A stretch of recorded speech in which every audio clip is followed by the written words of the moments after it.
الرحیم الحمدللہ رب العالمین علی جناب محمد المقام اور نصر احمد پٹھاقی صاحب معتمد حکیم کل اسمبلی کے مجلس اتحاد المسلمین علی جناب محمد محمد کا صاحب اور رکن اسمبلی علی جناب جعفر حسین میرا صاحب رکن اسمبلی اتحادہ علی جناب ڈاکٹر الدین صاحب رکن اسمبلی معزز صاحب بیعت مسجد مسجد حیدرآباد جناب ماجد حسین بے صاحب سکاوی صاحب جناب یمین خان صاحب معتمد استقبالیہ صاحب جائز سبین و دیگر موئی حضرات بزرگان ملت و جوان ساتھیوں، جیسا کہ آپ تمام حضرات جانتے ہیں کہ پوری مجلس اتحاد المسلمین کے زیر اہتمام کی جلسے اتحاد قائد ملت منعقد کیا جا رہا ہے اور ہر سال 15 اگست سے قائد ملت کو ہر سال خراج عقیدت پیش کیا جاتا ہے پوری مجلس اتحاد المسلمین کی جانب سے۔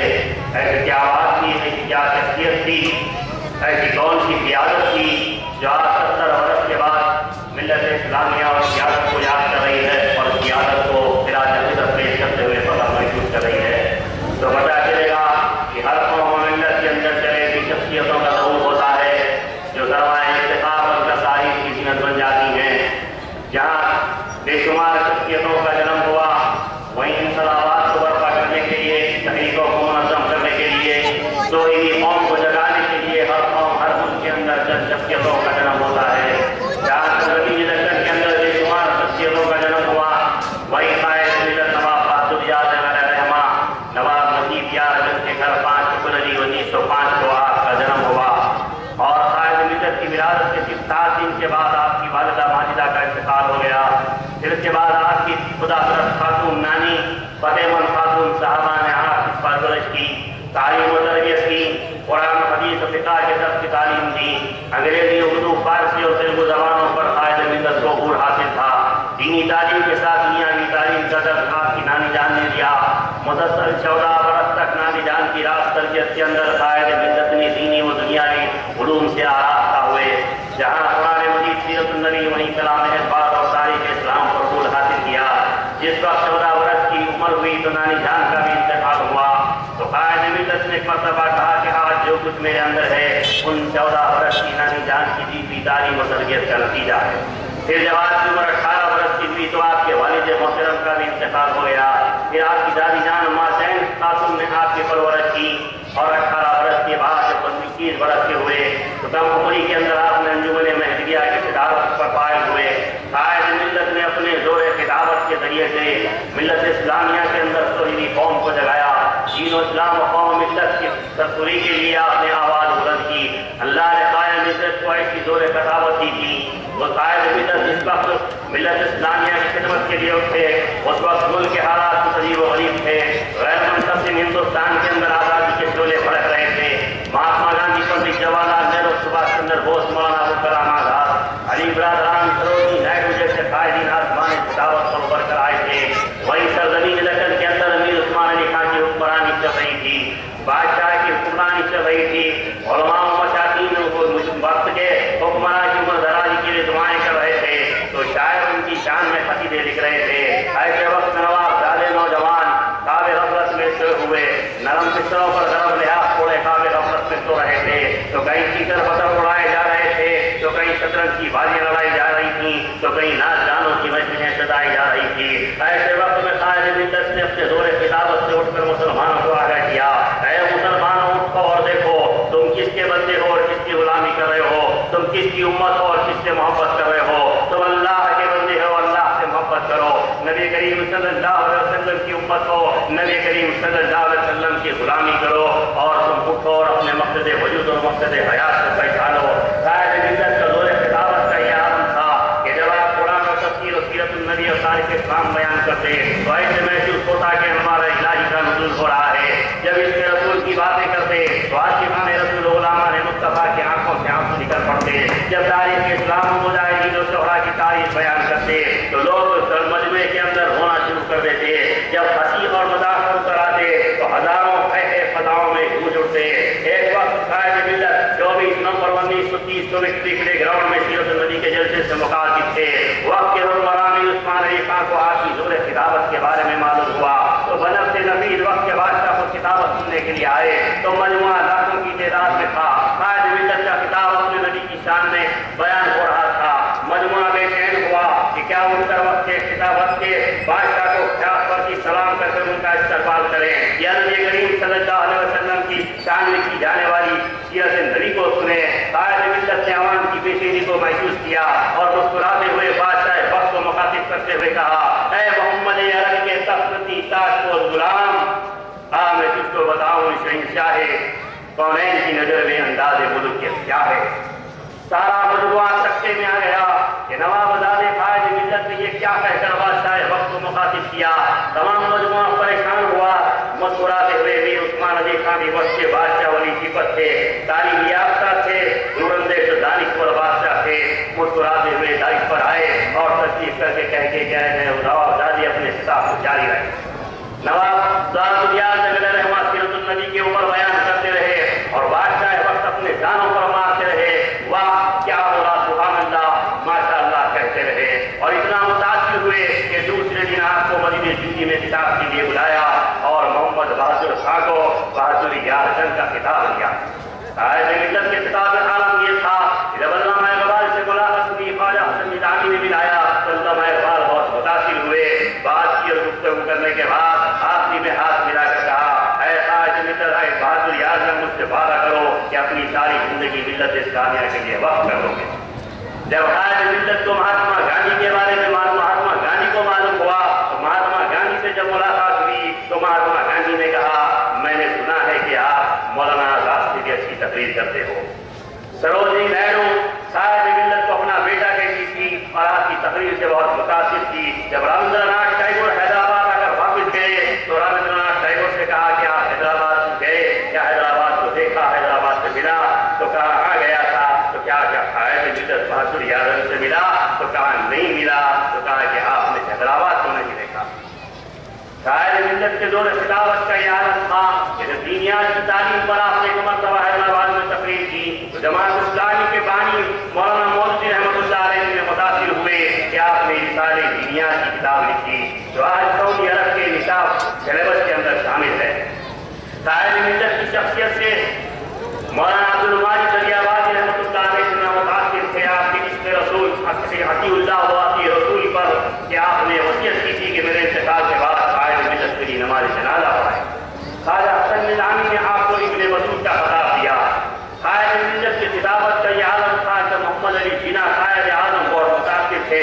ایک مرتبہ دلی میں ایجوکیشنل کانفرنس میں ہماری پریشانیوں کا ذکر کیا تو قائد ملت نے اس کی جامع تقریر کی کہ مجموعے میں جو کچھ لوگ لائے تھے وہ لا کر اسٹیج پر رکھ دیے۔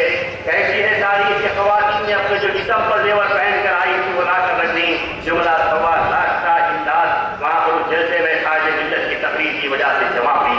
تو قائد ملت کی وہ عظیم شخصیت تھی کہ انہوں نے اپنی زندگی کے 2 مقصد بنائے تھے، ایک تبلیغ اسلام اور دوسرے اتحاد ملت۔ تبلیغ اسلام کے لیے انہوں نے 1947 میں انجمن تبلیغ اسلام کا قیام میں لایا اور 1947 سے 1925 تک اس 5 برس کے اندر 20,000 لوگوں سے انسانی غیر مسلمانوں کو دائرہ اسلام میں داخل کیا۔